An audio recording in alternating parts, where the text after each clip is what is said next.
Hi, this is Bonnie Barker with BonnieBayCrochet.com, and we have come to that point where we're going to be putting all of our squares together. How exciting is that? Okay, I've gone ahead and I've taken quite a few minutes to kind of do different arrangements of these squares to see how I like the way the colors are and how they look, you know, side by side and all that.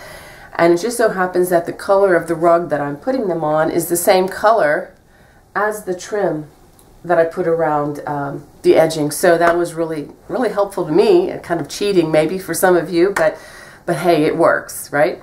So I just wanted to show you the color arrangement. Let me move out of the way. Pardon that pillow on the floor over there. Just wanted to show you the color arrangement that I'm going to use.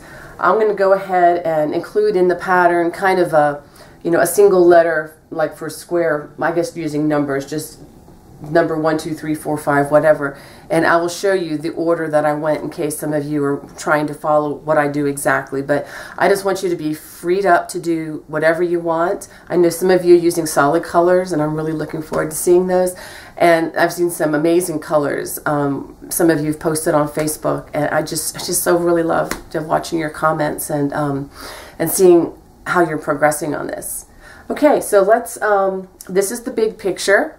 So let's go ahead and get up close and personal for how we're going to put these together. All right, let's go. Okay, let's go ahead and put some of these squares together. I'm just going to show you an example of 2 for now. And what I've determined is you know, where my stitches are, where the first and last stitches, because I want them all to be kind of upright in the same direction. You don't have to do it this way, but this is just the way that I've chosen to do it. Your squares they should be all relatively square, so it really doesn't matter how you do it, but just let you know that I am taking care to make sure that all the stitches are going in the same direction. I think this is going to help a little bit. Okay, so I'm going to have the back sides facing. Okay, the back. So when you put these together, you should be able to see the front sides. And the stitch that I'm going to connect these with are one that I've used a lot for connecting squares, and it's using the knurl stitch or the reverse single crochet. I'm going to go ahead and show you how to do this, and I will show you some alternatives to this if you don't like using this stitch or perhaps find it too difficult. Okay, the first thing I'm going to do is find those chain 2 corners.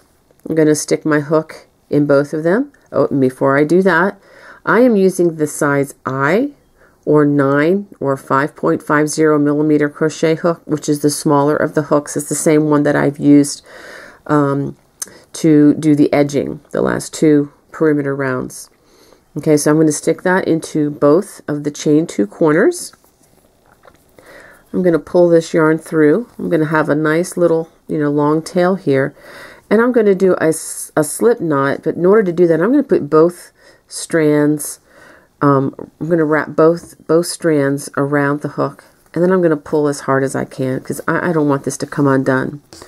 Okay, I am not going to work anymore for what we're doing on the connection on these 2. I'm not going to work anymore in that chain 2, but I'm going to make my first knurl stitch by working through the first stitch of each square. Now, in order to do the knurl stitch, I'm going to go backwards. I'm going to put my hook in that first stitch, and this is really the more difficult. And then finding the first stitch on the red square happens to be where I connected that perimeter round, so I have to carefully do that. And then we're going to do that all the way across. Go to the next stitch of both squares. Okay, the next stitch. We're going through both loops. Oops, let me try that one again. I know this is a little difficult to see with darker yarns. It's good to use a darker yarn for the perimeter round because darker yarns do tend to hide a multitude of sins, so to speak, when it comes to crochet issues and mistakes.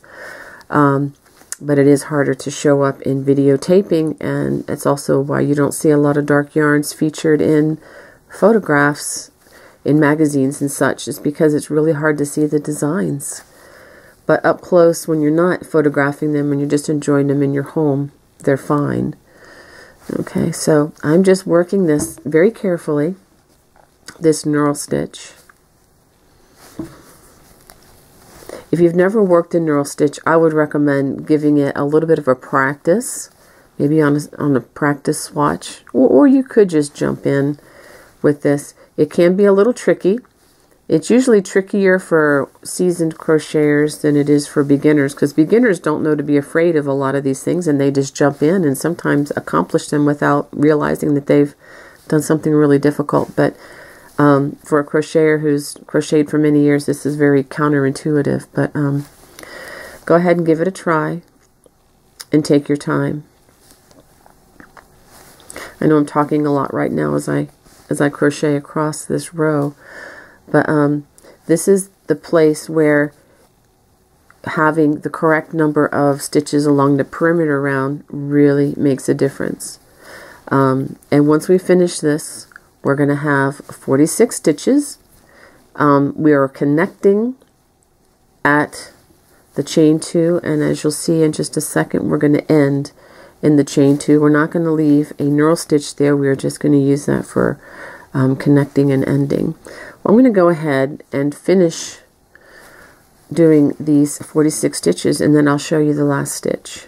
Let me go ahead and, before I do that, let me just show you a little bit of what this looks like.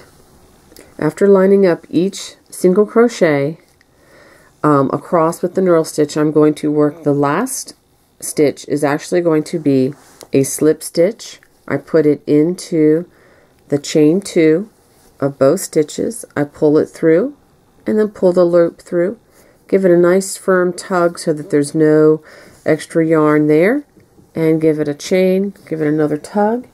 And I'm going to go grab my scissors right over here, and I'm going to give it a nice long tail so that it'd be easy to put that to hide that later on. So this, I wanted to show you how this looks. Okay, so this is a nice raised texture that will add interest to the afghan or to the throw, and will, you know, put it together quite nicely. Now, if this looks too difficult or you find that this is too cumbersome for you to do, I want to show you a couple of alternatives. I realize that this dark yarn is hard to see, so I'm going to work that again just as a demonstration using a contrasting color yarn. Okay, so let me go ahead and start that again. I find the chain 2 corners, pull the yarn through. I'm going to put both strands over the hook and then pull them through. Give it as tight a tug as you can, and we don't want that to be, you know, loose in any way. And we're going to come back into this first single crochet and also the first single crochet of the stitch, yarn over and pull through. Go through. Notice I'm going to go through 4 strands, 2 of this square and 2 of that square, and I just pull it through, yarn over. Okay. Notice with the contrasting color yarn, you see more what the yarn is doing. And of course with the dark yarn, you're not going to see any of this. It's going to blend in very well. Okay. Don't try to think of what the strands are doing. Just go through the motion. Don't try to control or manipulate the strands here. If you try to do that, you'll drive yourself crazy, and each one will look different. I promise you, I've done it. So that's basically the knurl stitch with that contrasting yarn. Now let me give you some other options in case this just becomes impossible or frustrating or, you know, over the top for you. I do encourage you to give it a try, but if not, let me show you some other options. The one crocheted option, kind of like a plan B if the knurl stitch doesn't work, is I would start on the right side of the squares, and I'm going to use the contrasting yarn again just because I think it just works a lot better. And go ahead and give that a starting slip stitch there, and you can work through both of the stitches, and then you can work a slip stitch across.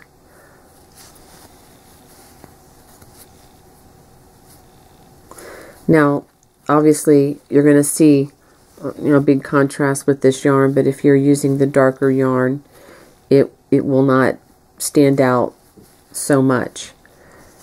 And this is the way that would look.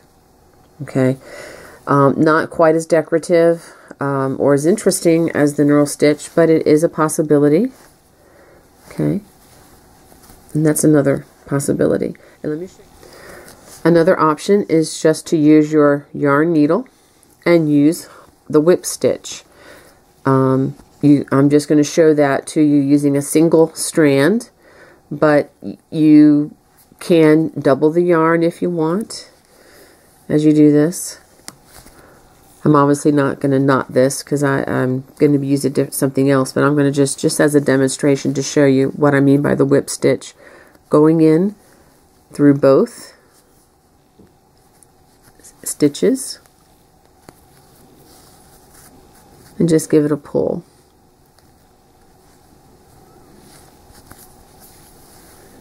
Now I'm doing this with the front sides up. You might want to work this with the front sides facing so that this part that I'm showing you is on the back side. Again, not as decorative as the knurl stitch, but this is an option in case the others just don't work out. Okay, we can use the whip stitch. Okay, let me show you one last way. Actually, you may be able to think of others that I haven't shown you, and by all means, you know, feel free to do what you need to do. But one thing you can do is just do a simple single crochet to single crochet them together. Okay, I'll show you what that looks like just by working through both loops, going from right to left.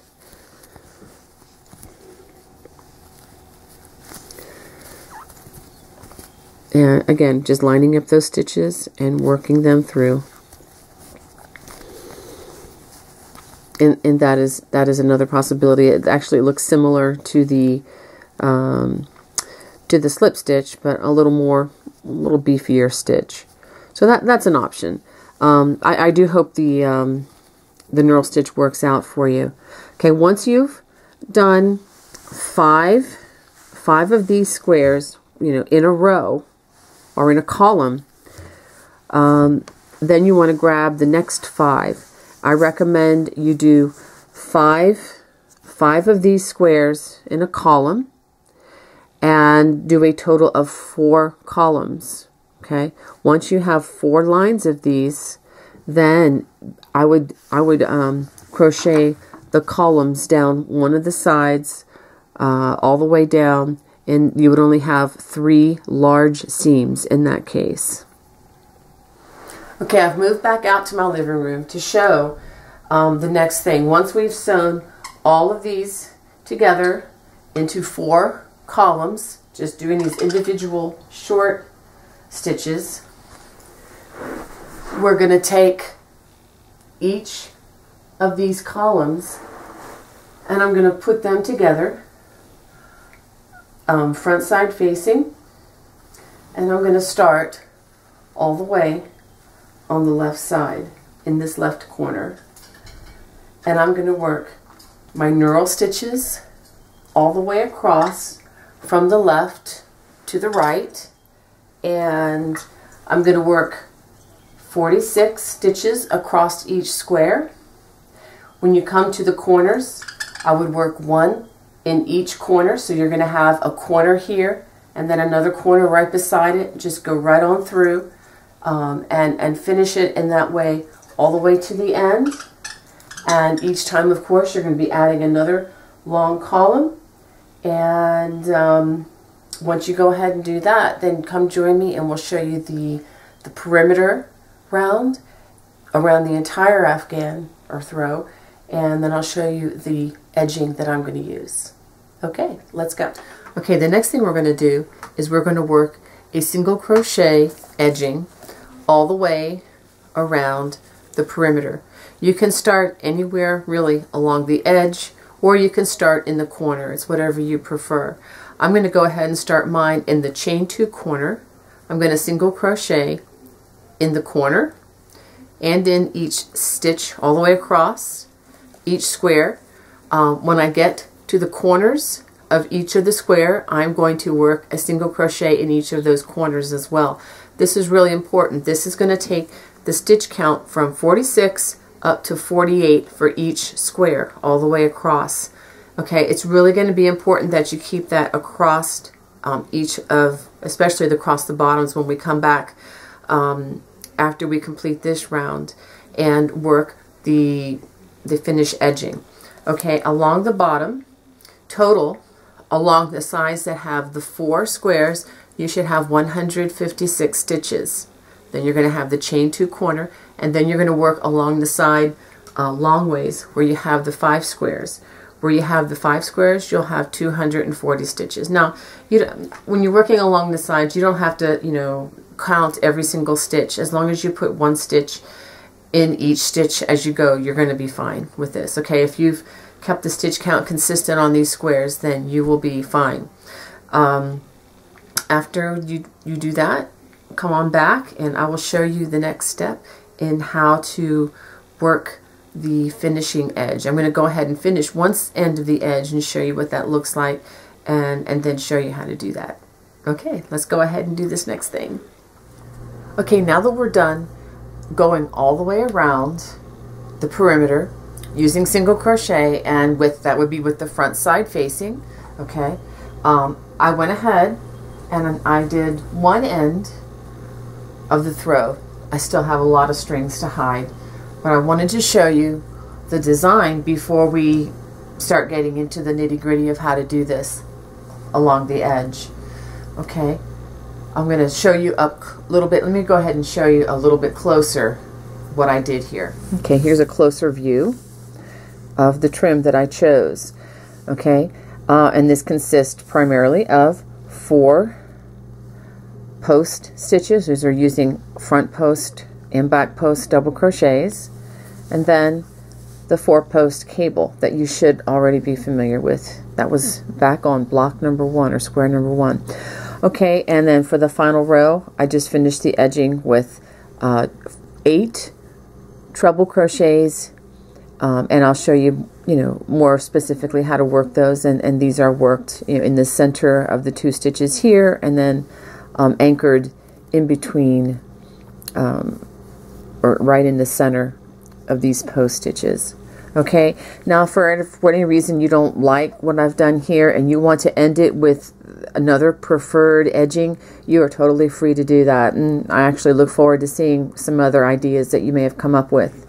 To complete all of this, the yarn that connects and the yarn that went around each square, I used approximately 3 scans of the Red Heart Super Saver. So I think I was a little under on the estimated yarn at the beginning of this mystery throw. I apologize for that. However, this was a total mystery for all of us, to be honest with you. So anyway, let me go ahead and I'll show you how to begin adding this edging. Okay, we're going to begin by working with the wrong side or the back side of the throw facing us. And we're going to find that chain 2 corner that we made during the perimeter round, and I'm gonna join, and I'm gonna use both strands over as I make that little join chain slip stitch thing, and I'm going to chain 2, 1, 2. I'm not going to work in this turning chain, but I'm going to begin my double crochets all the way across, working in starting with the first single crochet and working in each stitch across. Okay. When I get to the very end, you will work your last stitch, which will be a double crochet. We will work that in the chain 2. Okay, so that will give us, let me get the total for you. That will give us a total of 193 stitches. So that does not include the joining turning chain here. We're going to work in that as we come back, as you'll see. But we need to make sure that you're going to have, not counting this stitch, there should be 193 double crochets all the way across the end of the throw. So go ahead and do that, and then I'll show you what to do next. I probably should also mention that I am using my size I, or 9, or 5.50 millimeter crochet hook. This is the smaller of the hooks. So I'm continuing to use that as I complete this. Okay, I've worked these double crochets all the way across. I just wanted to show you that I'm going to work a double crochet in that chain 2 corner across there. Okay, so let's go ahead and turn, and we're going to chain 2. All right, this is becoming quite a challenge because it's so large here. So to begin, row 2, we're going to chain 2, and we're not going to work this end stitch. We're going to work in the next 2 stitches. We're going to work in each of these stitches a front post double crochet. Okay, this, and then the double front post double crochet in the next stitch. Do be careful. These are front post double crochets. It's going to be kind of hard to see with this dark color.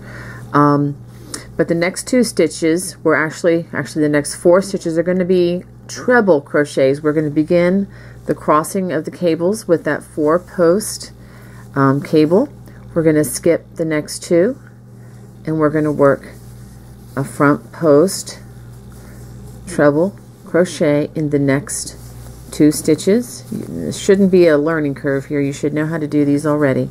Working in front of these 2 stitches, we're going to front post treble crochet in the 2 stitches that we just skipped.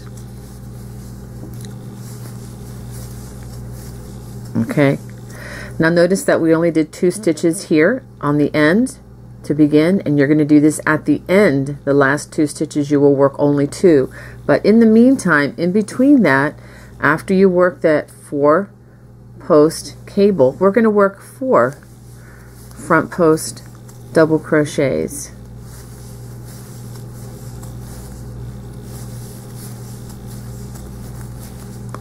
Okay, so I'm going to have you do this all the way across. Let me bring this camera up a little bit, and I'll just do that one more time for you. Skip the next 2 stitches, front post treble crochet in the next 2 stitches, working in front of these 2 stitches, front post treble crochet in those 2 skipped stitches, and then in the next 4 stitches we do front post double crochet. 1, 2, 3, 4. And if you're worried at all about the height difference, you don't need to be, because when we come back with the next row, that will work its way out. So go ahead and work this all the way across to the last 2 stitches. Okay, that brings us to the last 2 stitches. I'm going to go ahead and just, this is following the 4 post cable right here. I'm going to work a front post double crochet in the last 2 stitches. Now in this turning chain, I'm going to just work right through that large hole, and I'm going to work a half double crochet. Now I'm going to turn. This is now with the back side facing. I'm going to chain 2 stitches, and I'm simply going to work back post double crochet all the way across the row. Okay, so go ahead and do that. Back post double crochet all the way across the row, and then work a half double crochet in that turning chain when you get to the end. Now I'm going to just do a few stitches here, and I'm going to show you what it's starting to look like. Let me go ahead and finish a couple more, because the rest of it is pretty straightforward. Okay, so what you're going to do now, that would be row number 1, 2, 3. So rows 4, 5, 6, and 7, are going to simply be repeating rows 2 and 3. Okay, so you're going to, after you complete row 3, you're going to repeat rows 2 and 3 2 more times. So go ahead and do that, and then I'll show you row number 8, which will be the final finishing touch for this. Okay, now for the last row, I'm going to chain 1, and I'm going to single crochet in that very first stitch. Okay, now this is going to be not tricky at all, but let me be very clear about where I want you to put these stitches. Okay, we're going to skip the next 2. Actually, skip 1, 2, 3, 4 stitches, which would bring you to the center of the 4-post cable, and we're going to work 8 treble crochets, and this is where I want you to put them right in the center of that cable. It's not working through the top loops, but right in the center of the stitches in between the second and third stitch of that 4-post cable. So we're going to go ahead and work 8 treble crochets.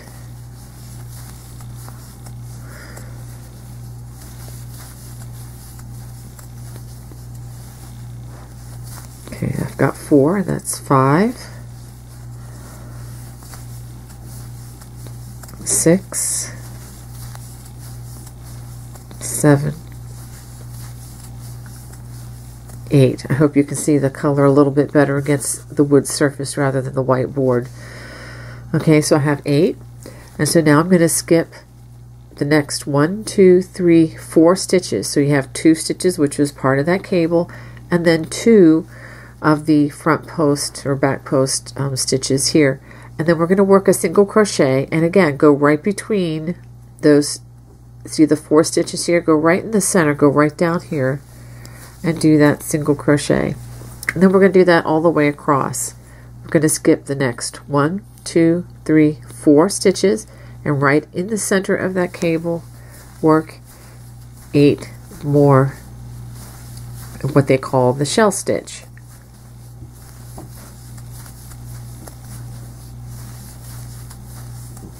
Okay, so that's 4. I'm going a little fast, but these are just treble crochets. That's 6, 7,